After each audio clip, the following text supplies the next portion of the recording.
We're doing a recipe that you taught me. Can you believe that? Yeah.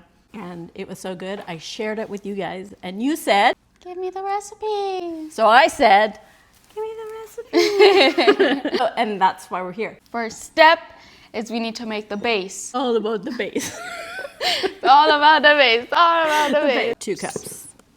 We're using an 8x8 pan. Parchment paper lined. Parchment paper lined. This is a no bake. No way. And it's hard to mess up. We'll be the judge of that.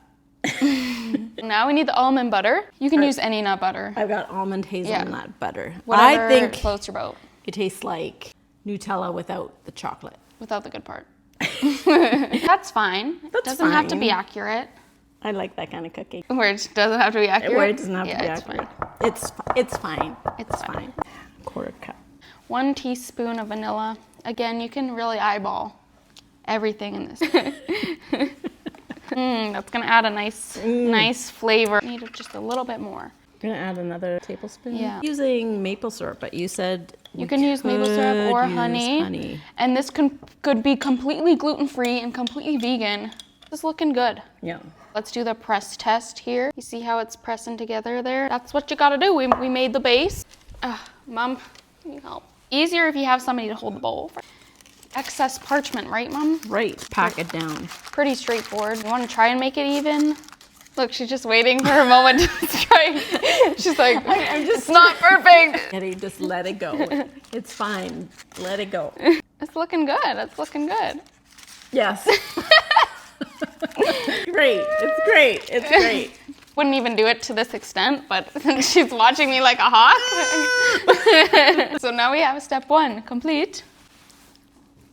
Nothing. No, it's fine. Okay, step 1 complete. Then there was an amazing layer of raspberries. What's in that filling? Raspberries. No other Nothing. saucy, Nothing no else. cornstarch cooked down. How can you go wrong with raspberries and dark chocolate? You could do fresh, but more expensive. Okay, so we're gonna mash them. 1.5 cups of 1.5 raspberries. cups of raspberries. You're not adding any sweetener. No, you don't need sweetener. I just love The raspberries. tartness, very raspberry-y. Now we press it down. Gorgeous. Gorgeous. Gorgeous. Now we do the chocolate. Baker's dark chocolate. Chocolate, you could use milk chocolate. You put it in the microwave. She's melting the butter in 30-second increments. It's not butter. She's melting the chocolate. Mom, what are you doing? Nothing. I'm not. She can't. Just not touch it. I can't. Oh yeah. It's usually easier if you have somebody helping you. I'm here. I've got it. Yay! Delicious. Dad. Chocolate is hardening. We're gonna add a little white chocolate. Just a little drizzle, bit. please. Just a little bit. Oh yeah. Goes in the freezer for a little bit. Through. Cheers. Cheers. That's tea. That's tea. That's tea. She just spilled the tea on this recipe. Just look at that. Just look at that.